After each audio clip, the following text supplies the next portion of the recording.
Rogers, touchdown, UCLA! With USC great and NFL stud, Frostee Rucker. The Trojans back in front! And LAFB founder Ryan Dyrud on the Believe Podcast Network and LAFBnetwork.com. This is your destination for Los Angeles football. Good afternoon, Los Angeles, Orange County, San Diego, Santa Barbara, anywhere in the Southland or the world that you are listening. Thank you for tuning in. This is the LA Football Show. I'm your host, Ryan Dyrud.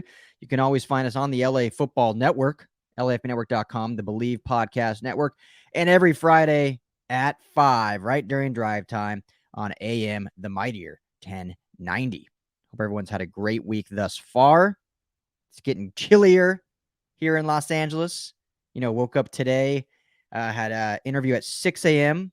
with a guest for another show, and it was like 42 degrees here in Pasadena, where I'm located. Chilly. And then it gets to a balmy 80, by 2 p.m., and we're back in summer. So that's the winters here in Los Angeles, or I guess we're in fall right now. But anyway, got a good week of football coming up. Some big games for our college teams, a reunion for the Rams team. Chargers on a bye, so we won't talk too much Chargers in this episode. But we'll have plenty next week about them. But yeah, bye week for the Chargers as they rebound from that tough loss to Baltimore. And we'll see, hopefully they rest up, get their minds right, get back at it next week. And we'll see how they can rebound and get things back on track. I'm not worried. I talked about it last episode. Bad day at the office. Forget about it. Move on. But yeah, UCLA Bruins host the 10th ranked Oregon Ducks. First time since 1998 that College GameDay, ESPN's College GameDay, will be at UCLA. It's going to be right on campus in Westwood, 6 a.m. to 9 a.m. Any of you Bruins fans that want to go show up, show your support. If you are a student listening, if you did not know already, if you show up to College GameDay, you get a free ticket to the game. It's great. And I feel like you might get free tickets anyway. I don't know how that works with students nowadays. I know when I was a student back at Long Beach State, we usually got to go for free to our home games with the student ID. But anyway, lots of free tickets getting out. We want to pack that Rose Bowl, show our Bruin pride. Should be a great game. Erik Skopil from 247 Sports, Duck Territory, is going to be joining me here in just a moment to help us break down this game more. And then right after that, Dave Birkett of the Detroit Free Press is going to join me to talk about this Rams-Lions game as Jared Goff, Michael Brockers, Aubrey Pleasant, Brad Holmes all return to SoFi to take on the Rams. And lastly, we'll wrap up the show a little bit looking at this USC Notre Dame game, one of the greatest rivalries in college football. Year off last year due to the pandemic, but back at it this year. It breaks a 73-year streak of games played. They play every year, rotating where they play.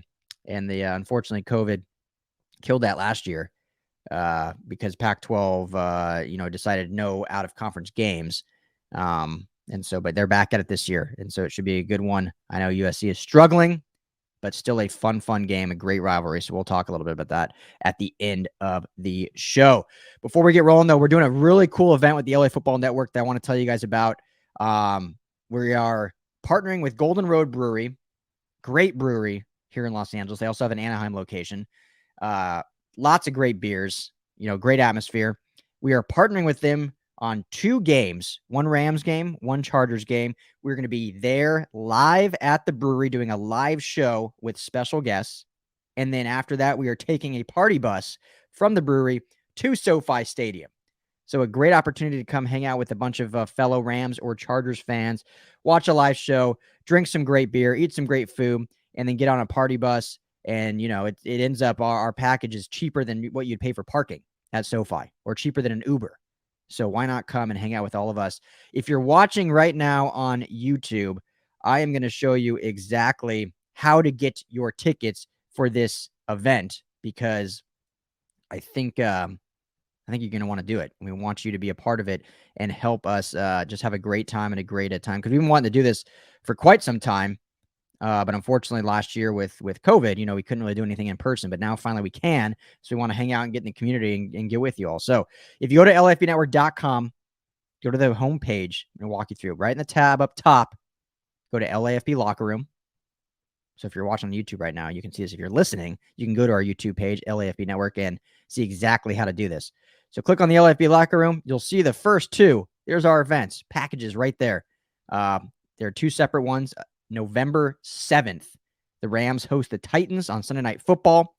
And then November 21st, the Chargers host the Steelers on Sunday Night Football. So we'll be meeting at Golden Road at 11 a.m. when they open, hanging out all day. And then taking the bus at about 3 o'clock down to SoFi. So should be a great time. Should be a lot of fun. Again, head to lafbnetwork.com to get your tickets for that. They will go fast. Limited availability. But yeah, with that said, let's get into this UCLA matchup. It's going to be a good one, man. This Ducks team, ranked 10th. Not sure they're that good necessarily, but very similar teams. So Erik Skopil, welcome to the program, and let's get into this game. All right, LA football fans, specifically UCLA Bruins fans, have a huge matchup coming up in just, about 24, 48 hours, depending when you are listening to this show. College GameDay came to town to preview it on UCLA's campus, and then we will be at the Rose Bowl where the Oregon Ducks, the 10th ranked Oregon Ducks, fight the Bruins here. And joining me to help preview this game is Erik Skopil. He's the football and women's basketball beat writer for Duck Territory on 247 Sports. Erik, what's going on, man? Thanks for joining me. No problem, man. I'm just getting ready to travel down there in about 24 hours. So getting ready for, I think, hopefully a pretty competitive, fun game. We'll see what happens. We hope, man. I mean, covering this Bruin team is interesting because you really don't know what team you're going to get week in and week out. Some weeks you're like, this team can compete for a playoff spot. And some weeks you're like, yeah, this is the same old Bruins we've seen for the last 3 years. But quickly, before we get kind of more into the preview, I'm curious what the sentiment or the emotion is in Eugene. Still surrounding Chip Kelly. Obviously, he built a powerhouse up there in Oregon and made them a perennial, powerhouse school since he's left. Is there still love for Chip Kelly? Is it kind of like we've moved on, or what's the thoughts around the UCLA coach now? Yeah, well, the first two times that Oregon played UCLA, it was a real big topic of conversation. I think his first game back at Autzen Stadium was significant, and the fans were warm. I think received him fairly warmly. I'll be honest, it hasn't been a big topic of conversation. I don't think any players or coaches have been asked about it this time around. And certainly on duckterritory.com, our message board, there's been some Chip Kelly discussion, but not as much as maybe you'd think. I'm sure it'll be something that will be brought up frequently on the broadcast. And I'm sure it's something that for a casual fan, it's a big part of this. But I think for those at least around Oregon, it's not been a focal point this year. But in the past, like I said, certainly the last couple of years, especially I think in 18, his first year, it felt pretty significant when they played. Yeah, I mean, what's been now, like 7-8 years? So it's been a decent amount of time. Yeah, it's been a bit of time since he has moved on and did a stint in the NFL and now with the UCLA Bruins. So, this Oregon team, I mentioned UCLA. We never really know what team we're getting week in and week out. It seems like Oregon, in a way, is similar. You beat Ohio State at the Shoe week 2, jump all the way to, I can't remember exactly their highest ranking. It was like top 5, I believe, or right in that area. And then shortly after that, losing overtime against Stanford. What was the thoughts around that when you were that high and thinking, okay, this is the team, we're going to go to the playoff? You lose to Stanford. Was it just pure deflation? Because it was the same week as UCLA losing to Fresno State. So these teams are eerily similar week in and week out. They're eerily similar in a lot of ways, Ryan. And maybe we'll get to it, but just the consistency aspect and being concerned there, that certainly is something that Oregon, I think, feels. And just from a week-to-week, game-to-game perspective, it's hard to know what you're getting. That Stanford game was deflating for a variety of reasons. It was deflating because Oregon lost some key players in that game. C.J. Verdell went down. Bennett Williams, arguably their second or third best defensive player, was lost for the season right before the game. The offensive coordinator didn't coach because he was dealing with a serious medical issue. So there's a lot of that stuff going on. And then just the way they lost was devastating. I think at one point there, with like 2 minutes to go in the game, ESPN said there was a 99% chance of Oregon winning the game. And yet they don't. And, questionable calls made on that last drive. And I don't think that sat well with anybody. So that was a tough one, I think. And I think you just look at the way the season has played out, and you mentioned kind of mirroring each other, Oregon and UCLA. I think the thing that has stood out for me is that even after what you would consider a quote-unquote wake-up call against Stanford. They didn't really play any better against Cal. And in fact, we're faced with almost identical circumstances to close that game, where it was a 4th down, 2 yards from the end zone, that Cal has a chance to tie the game with by the way, the exact same score. And the games were very similar. It was 24-17 both times going into that final play of regulation. At Stanford, Oregon couldn't get it done. That game goes to overtime. They lose. Against Cal, they do get it done and they win. But I think it's hard to really know what to take away from the Stanford loss and feel like, okay, was that a point of the season where things shift, or was it just another tough game where they don't play very well and nothing changes? And you mentioned the injuries, and you guys have dealt with some big ones. Kayvon Thibodeau missed some games, who's arguably the best player in the entire nation. Lose Justin Flo. But from what I've read, at least some on your website, you are getting some guys back for this game. Talk to us about some key players that will be back and some key players still out for those UCLA Bruin fans that just don't know. Yeah, a ton of guys are just out for the season. I would say this is maybe a record for Oregon for just guys that are out. I think it's like 13 or 14 players that would have played that are out for the year. It's about half a dozen being key players. CJ Verdell is out. Justin Flo was expected to be a star in the middle of that defense. He's out for the season. His backup, Drew Mathis, is out for the season. His backup, Jackson LeDuc, is out for the season. So at the will linebacker spot, you're like 4th string, and it's been a combination of walk-ons and true freshmen, one of which was a safety. That is one of those guys who's also an outside linebacker. They moved inside. They're just kind of piecemealing this thing as best they can. So some of that stuff is just not going to change. It's going to be static the whole rest of the way, where it's just, this is what it is. This is the circumstances. You can't fix it. They've gotten a lot healthier at the outside linebacker spot. That was a spot where they weren't significant injuries, but it was just everybody. Like, there's 6 top guys who are out or have missed at least a game this season at outside linebacker at one of the 2 spots, including Kayvon Thibodeau, including Mace Funa, who are the 2 starters and I think expected to be 2 of the better outside linebackers in the conference. Obviously, Thibodeau is one already.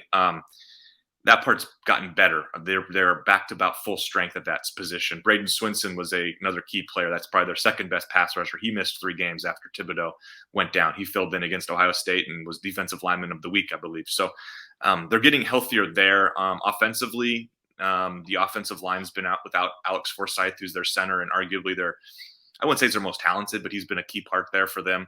He's expected to be back, and that's kind of where they're at from an injury perspective.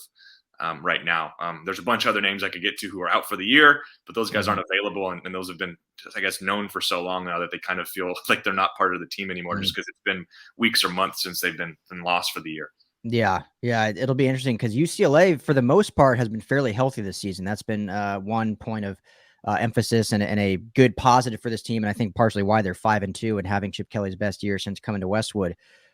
Sticking with that defense a little bit, I don't know how long you've covered Oregon or how far back you go, but I'm sure Chip Kelly's offense to an extent, and how this team, at least this season, is running, pun intended, the ball that it runs through Zach Charbonnet and Britton Brown, and the goals to, use DTR as an athlete and not put the game on his shoulders. Because when we've seen that happen, we've seen the losses with Fresno State coming specifically in that one. So, I would assume they'll attack that will position. You mentioned just the lack of depth there and coming at it, and Zach Charbonnet runs so good downhill between the tackles.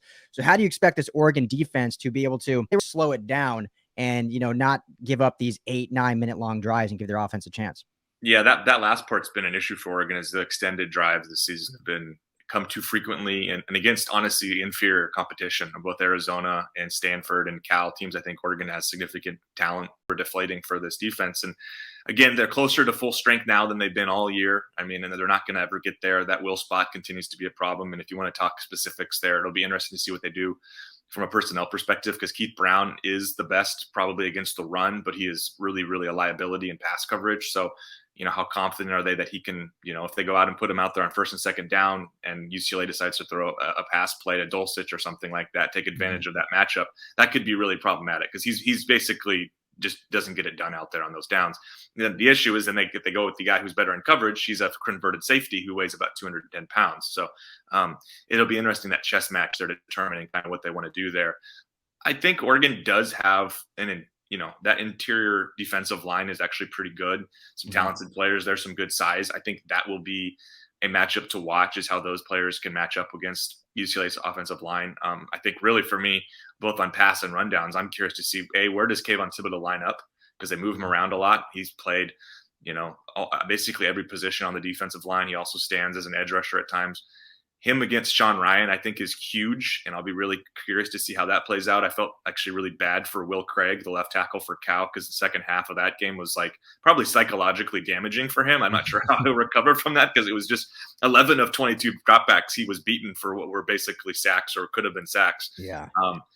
That'll be a really interesting matchup. And Thibodeau's better, I think, against the run than people give him credit for. He's obviously known as a pass rusher, but how impactful he can be on rundowns will be significant. And the crazy thing with this is that Thibodeau, there's 7 games. This is their 7th game of the season. He hasn't played a full 4 quarters yet. He's yet to do that. So what kind of an impact can he have there? I think that's critical on just in general for Oregon's defense is what can he do? Because defensively, they've been, I would say, a little better against the run than the pass. And now they're getting some of these guys back. I think they could take a step. But they also haven't faced a rushing offense that really means much, because Arizona, Stanford, and Cal are all pretty middle of the road in that regard. Yeah, UCLA, when they stick to it and commit to it, they're pretty dynamic there. And then it allows DTR without the pressure to be able to open things up, like you mentioned, to Greg Dulcich or Kyle Phillips, who they should get back this game, and Chase Cota and guys like that. So it really keeps them well balanced. And it's been fun to watch and fun to cover, because they really haven't had that balance in the 3 years Chip Kelly has been here prior.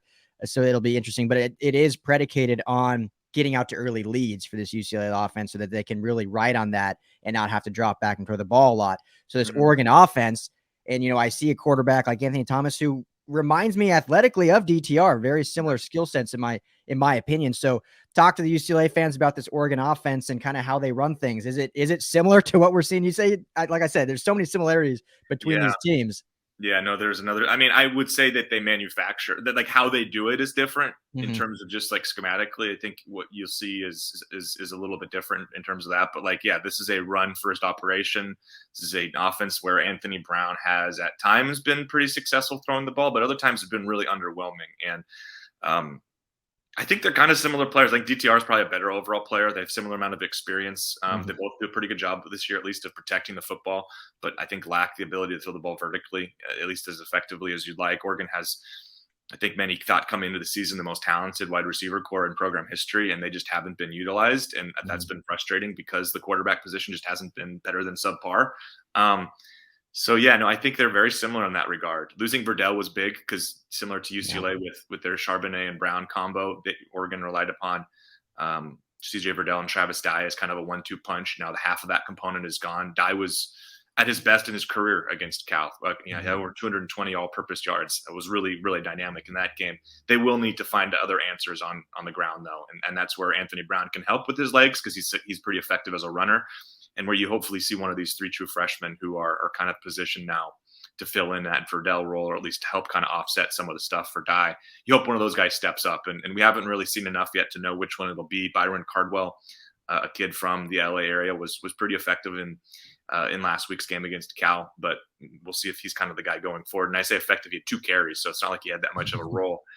We'll see kind of how that shakes out. But I do think for Oregon to have success, similar to UCLA, they're best playing with the lead. They're not a team that I think you really want to see playing catch up. And honestly, it really does feel like whichever team if one of the teams can build an advantage in the first half, that team's probably going to be pretty well positioned to win the football game. Yeah.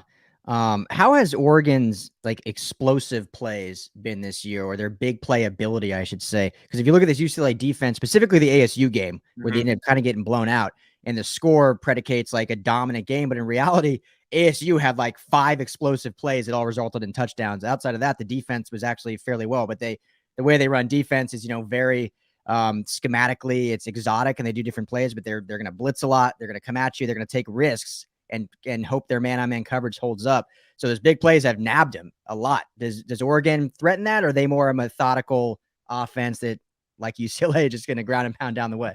I think it's kind of the latter. I mean, they have, again, I think the thing that's been, I know, frustrating for a lot of Oregon supporters this year is you see the potential to be a big play offense, to have these receivers that are game breakers, because they have them, honestly, they have 6 to 7 guys that are capable of having that big play, potential.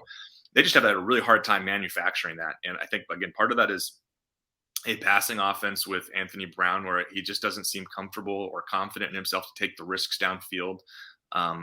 And sometimes he's missed them. I mean, they've missed probably about a dozen just deep shot throws that are 30, 40 yards in the air this season that have just been bad throws. All right, Los Angeles football fans, stay tuned. We'll be right back after these messages to continue this conversation with Erik and this UCLA and Oregon matchup?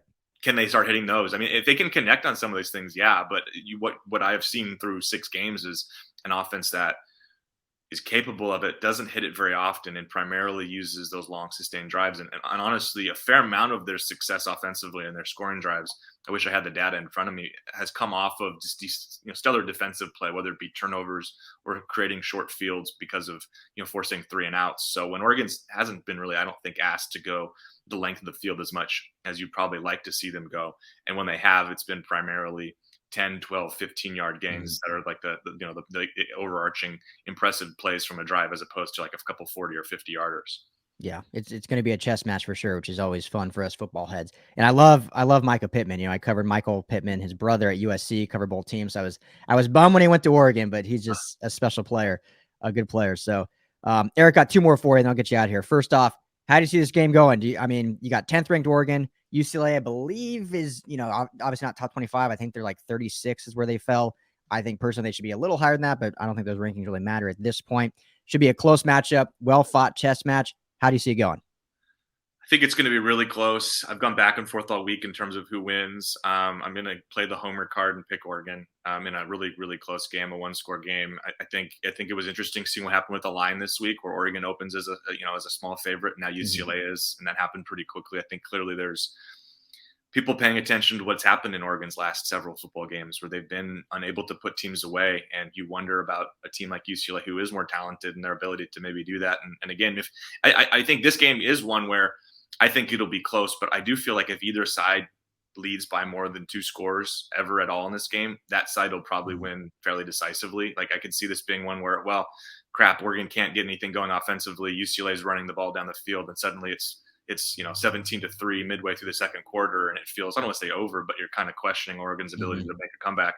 I kind of feel like the same might also be true if the opposite takes place and UCLA is in a hole. So I have Oregon winning. I made our predictions on our site. I have them winning by 5 points in a really close game.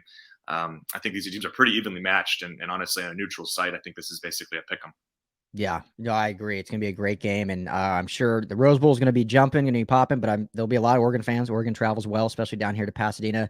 So it should be a lot of fun, and hopefully we'll run into you there. We'll have a bunch of LAFB Network guys there, so hopefully we'll see you. But get you out of here on this. It's Oregon related, but not specifically to this team. We cover the Chargers here too at the LA Football Network. How fun has it been for Oregon Duck fans to see Justin Herbert just lighting the NFL on fire? It's been really cool. And, as a Eugene native and somebody who has some family ties to his family, my dad's track coach was Justin's grandpa, and my dad knows his dad and all of these things. It's been just really fun seeing what's taken place. And I think really,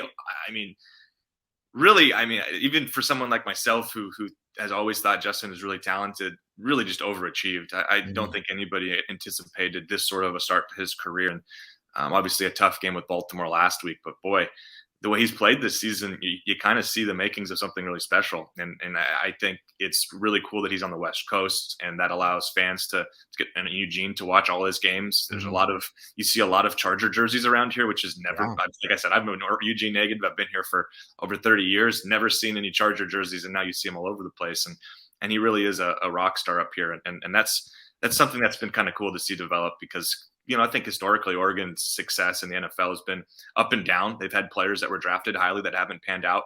So to see a guy, I think, overachieve and I think do more than people expected, especially in the short term, has been really fun to see, at least from my perspective. Yeah, he's been fun. It's such a great guy, and humble, and his teammates love him. So it's been fun to see. So next year, if UCLA or USC travels to Eugene, we'll have to come up and then stay the night, and then Sunday do a Charger takeover for the Charger game at one of the bars up there. We'll do something like that. That'd be great. We'll do it. There he goes. Big thanks to Erik Skopil, 247 Sports. Great work. It's going to be a good game. It's going to be a good game. Looking forward to it. Hopefully we see the Bruins team that we saw against LSU, that we saw against Hawaii. Hopefully we see that Bruins team on Saturday, and they can dominate. So let's get to this Rams game, though, because I'm excited for this matchup. It's been circled by a lot of fans since the schedule came out. The return of Jared Goff, Brad Holmes, Michael Brockers, Aubrey Pleasant to SoFi Stadium. Anthony Lynn also is the offensive coordinator, and he was the head coach of the Chargers last year. So a lot of names that we all know will be back on Sunday. Let's get Dave Birkett on the show. All right, big game for the Rams this weekend. I know Rams fans have had this circled since the trade happened down in February as Jared Goff and many former Rams come back to LA. And joining me to help me break it all down, Dave Birkett, the Lions beat writer for Detroit Free Press. Dave, what's going on, man? Good morning. How you doing? Yeah, I'm doing well. How are you? Doing great. Really appreciate the time and excited to get into this. So, everyone knows the Lions 0-6 to start the year, have had some close games, have had some blowout games, but what's the as we get going, just what's the vibe around this coaching staff? Is there still hope in Dan Campbell, or are people already throwing in the towel on the guy? No, I think people still believe that he can be the right guy. I mean, look, no one here, everyone here had realistic expectations about the season, right? We knew it was a rebuild. We knew they were, had a very thin roster, a young roster. They need upgrades at quarterback, at receiver, in the secondary, sort of all over.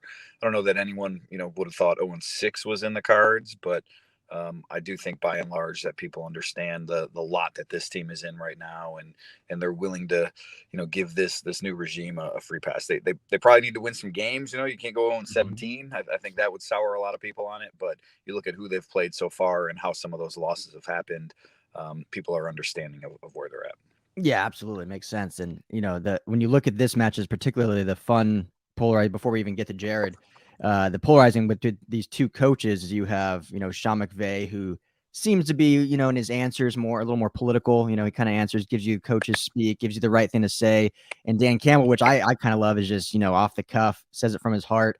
And a few days ago, obviously made headlines when he, quote unquote, or whatever you want to call it, called out Jared Goff, just saying he needs to step up. What did you make of that? I'm sure you were there when it happened, but it was what he said was true. You need a quarterback to step up and take some initiative and play a little better. But what did you take from that comments that he made about his quarterback? Yeah, the great thing about Dan, and I've covered way too many coaches now in my career covering the Lions, is that he is who he is. Like, what you see in front of the TV cameras is who he is behind closed doors, and I think that's why people in the locker room and people in the organization respect him. Right? If he's crying, on the podium one week, well, that's how he was behind the closed doors with his team in the locker room. If he's calling out Jared Goff, well, you can bet that he's ripping Goff, a new one, in front of the team. I mean, that's who he is. So some people may not like it. They may not think that those things need to be said publicly. I just think he's being honest, and I think it's refreshing for a coach to do that, because we all see it. I mean, we're going to write it, fans are going to say it regardless.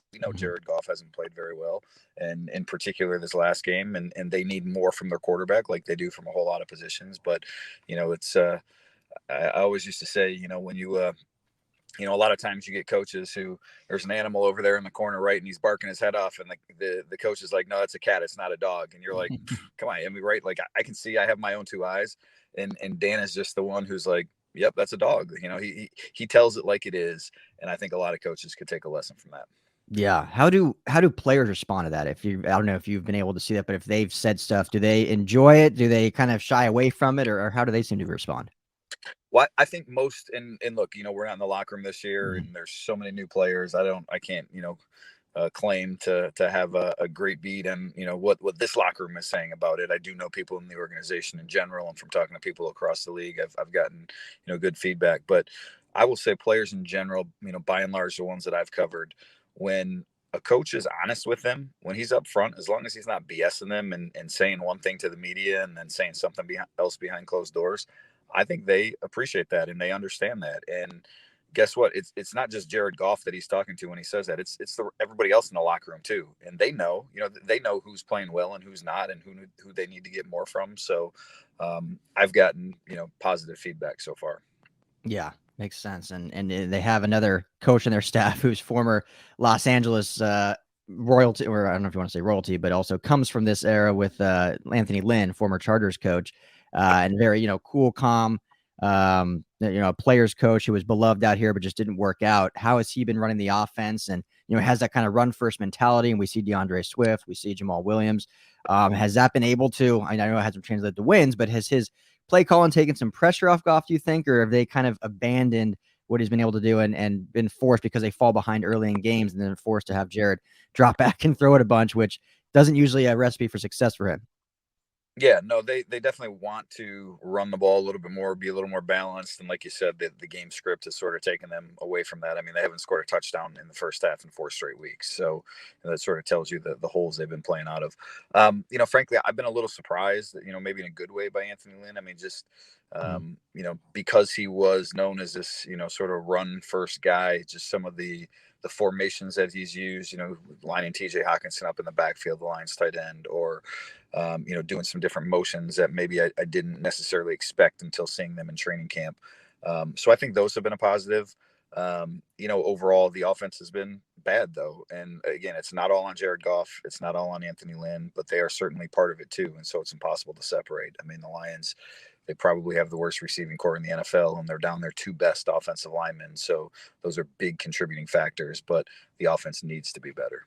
Yeah, and they, speaking of this matchup specifically, they come to LA and face the Rams defense that has been scrutinized by fans a lot, but then they've improved. It seems like every week. They're now ranked 4th in DVOA and played extremely well last week against a obviously banged up Giants team, but it'll be a similar in this instance. So, do you think this offense can get going against Aaron Donald, Jalen Ramsey, the secondary, or are they in for another rough one? You think? Probably not going to be a big surprise, but I'm going to say no. I mean, look, the Lions just kind of, and again, everyone here realizes who they are and what they are at this time, but they are very limited. I mean, when you're down your 2 best offensive linemen, a Pro Bowl center, when you have no deep threat receivers, it's just, it's a tough ask. I mean, defenses can play 8 in the box against this Lions running game, try to shut that down. And Lions do not have people who can win on the outside. And so it's tough to put up big points. It's tough to hang, punch for punch with some of the best teams in the NFL. And really, that's who the Lions have played so far. The Packers, the 49ers, the Bengals, obviously a really good team, take out the Bears and the Vikings maybe, but, some of the Ravens, I mean, the teams that they've played have been really good teams. And so that's part of where they are. They get another really good one this week. And I don't think they have enough on either side of the ball to hang for 60 minutes. Yeah, that's the tough thing because you bring up a good point. Everyone sees 0-6, but it's been a pretty gauntlet of a schedule for them to start off, and some of those teams, specifically the Ravens, they took to the brink. The Vikings, they took to the brink. So they're battling, which is what you want to see, and obviously what Coach Campbell I think has said a lot. So I think this game will be a battle, and there's the hype around it with Goff returning, with Michael Brockett returning, Brad Holmes. Anthony Lynn, like I mentioned, Amon-Ra St. Brown is a former USC Trojan. So a lot of LA storylines, but when it comes to just football X's and O's and how it comes down, it'll be obviously slightly favored towards the Rams, I would say, to put it lightly. But and you look at the defense and, like I mentioned, Michael Brockers and some of these other guys on that defensive unit. How have they been able to hold it? Because they were able to, like I mentioned, take the Baltimore Ravens to the brink. They really did well against that rushing attack, and the Rams will like to get that going with Darrell Henderson. So has the defense surprised you, or has it just been kind of an up and down roller coaster ride, similar to what the offense has done?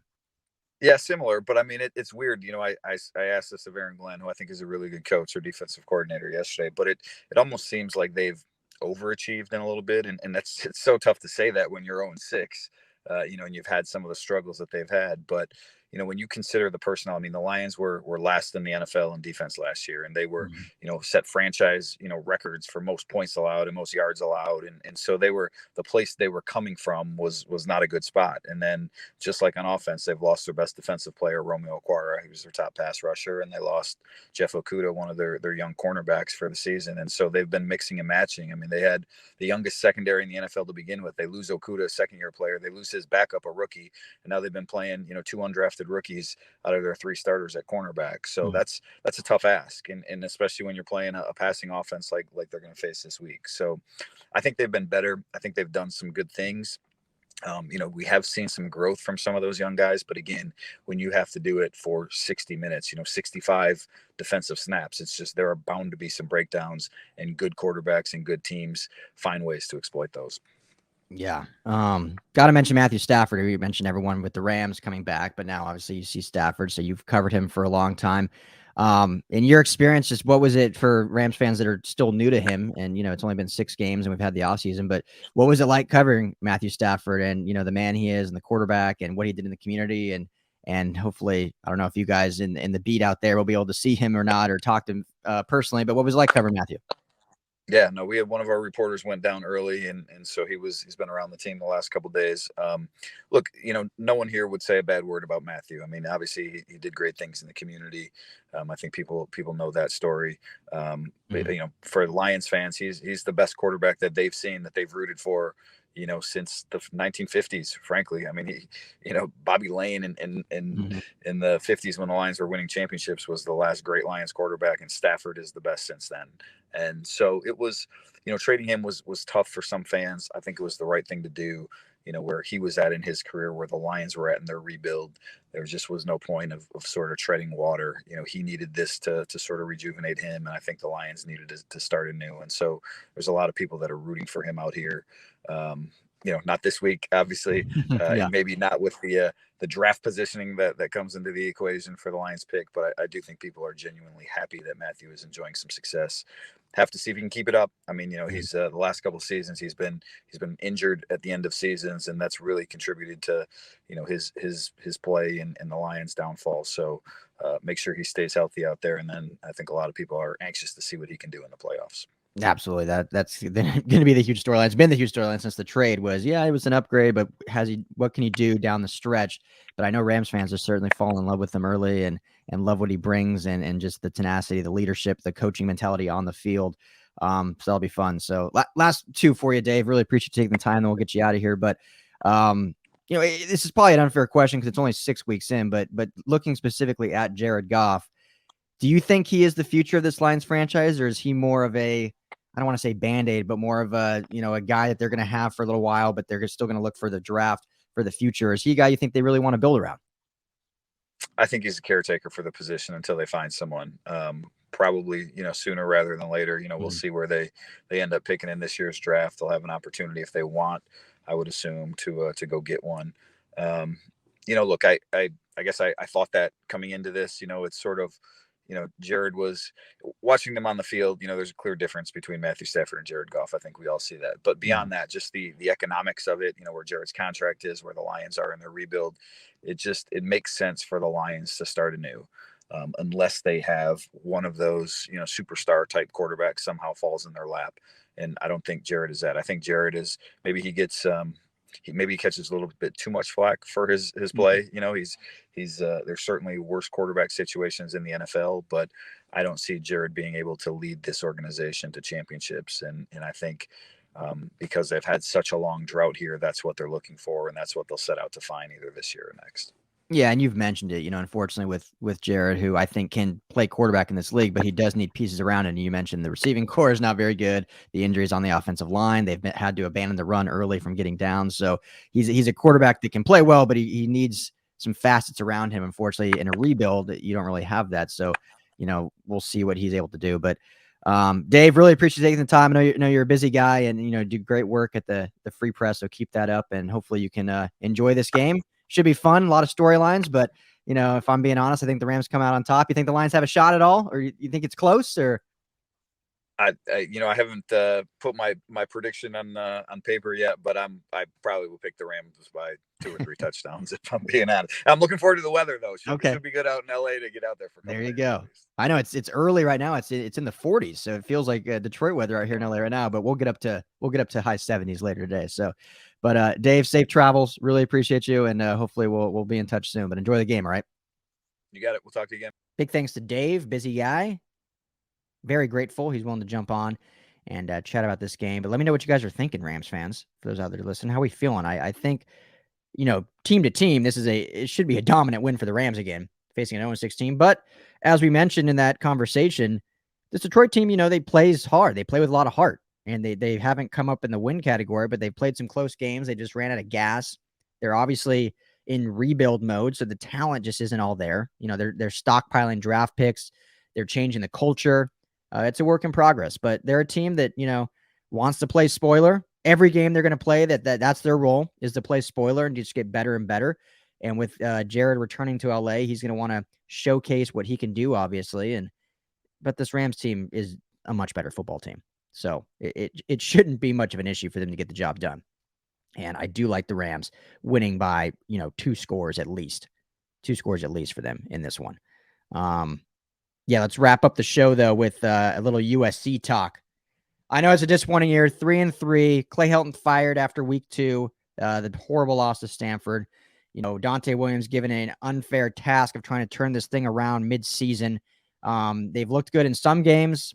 They've looked very bad in other games. Oregon State was awful. Utah was awful. Washington State, that was a lot of fun. So this is a game where after having a full bye week, they can go in and play spoiler against a 13th ranked Notre Dame team. I want to read a couple fun things about this rivalry.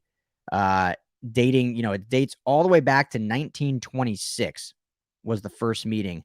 And, these schools are just so storied. Notre Dame has 13 national titles, USC with 9. Those are recognized by the NCAA. Both teams claim 11, or I should say USC claim 11. So, just storied programs, tons of All-Americans, tons of Hall of Famers in college and in the NFL level. Notre Dame does lead the series 47-37 with 5 ties. So, and they've won the last 3 meetings. Won the last 3 meetings with a 3-point win in 2019, 30-27. So this USC team is going to look to get back in that win column and get back on the right way. And it's going to be a tough matchup for them. But with the bye week, they're kind of now in that spoiler mode also, talking about the Lions and that, but the Trojans are kind of in that too. Their season isn't over. 3-3 can still turn out a bowl-winning season and have some bright things for the future as they look in there and continue their head coaching search. But, they need to come out and play with a fire that we haven't seen in a while. They get back to smash mouth football. The biggest question mark is quarterback. Keaton Slovis, who obviously was the starter going into the year and then got hurt in that Washington State game. Jackson Dart came in and lit it on fire and broke, every record for a first-time starter at USC. And then right after that game went and had meniscus surgery, unbeknownst to many of the media and fans, didn't even know he was injured. And all of a sudden he's out with surgery indefinitely. Well, he's been progressing, been practicing this week, did 11-on-11 drills for the first time earlier this week. Graham Harrell, Dante Williams did not rule him out. I don't think there's enough there that he is your starter, but Graham has said before that he would not shy away from using both quarterbacks, Keaton and Jackson, and put the guy out there that gives him the best chance to move the football and score points. So there's a shot we could see Jackson Dart again this week. I say it's unlikely. The fact that he hasn't been at full speed in practice yet, and you don't want to put him out there and risk his future against a very good Notre Dame team, because he's the future. He will be the starter next year and moving forward, barring anything crazy. So I don't know if you risk that in a 3-3 season if he can further injure things. But if the doctor's okay and he's good to go, I would not be shocked at all if we see him a few series. But I would say it's unlikely. So we'll see. Hopefully, Keaton Slovis, who's played relatively better the last couple weeks. He's still not the exciting guy that we all fell in love with that freshman year. Obviously, has some deficiencies, and some things that I think are coming to fruition more this year and are unfortunately hurting his draft stock going into the NFL. But, he's still a capable quarterback that can run this offense and is a leader of this football team. And so hopefully we'll see him get going and do some good things against a Notre Dame defense that is pretty good. Pretty good Notre Dame defense. So biggest thing for this Trojans team is, just get Drake London to football. Right? Drake London, is there a better receiver in the nation than Drake London? I mean, he's going to be your Biletnikoff winner as the best wide receiver. He's going to be probably a first-round draft pick. He's just that good. He's a guy that can take over games, and they know they're going to get him the rock double-digit times. They can double and triple team him. They know it's coming, and he still catches the football and makes it happen. That's just how good of an athlete and receiver Drake London is. So get him the ball, get him in space, let him do his thing. That's what this offense needs to do. We keep talking about, let's get the run game going, this and that. It hasn't really worked. So at this point, just get Drake London the ball 20 times. Just throw it up to him, let us do his thing. First down, second down, third down. Just the play call is get the ball to Drake and see what happens. So should be a fun game. Hopefully all of you Trojan fans out there can enjoy it. I feel like at this point in the season, let's just enjoy what's left. National title aspirations out the window. Pac-12 title aspirations probably gone unless something crazy happens and they win out with 3 losses, can maybe compete. They play UCLA still.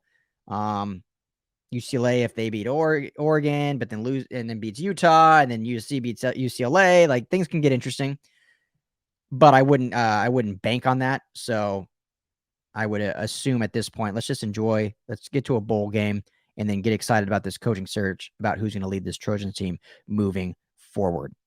That's going to do it for the LA Football Show this week.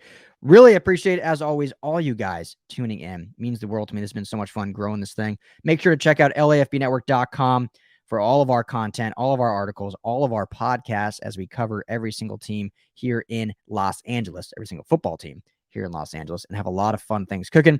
Get your tickets to our 2 events for the Rams game and Chargers game. Would love to see you there. Have a beer with you. Take a party bus to the game. It's going to be a lot of fun. And make sure to like and subscribe to the show wherever you listen to podcasts and on YouTube at LAFB Network. I'm your host, Ryan Dyrud. Have a great weekend. Enjoy these games. Peace.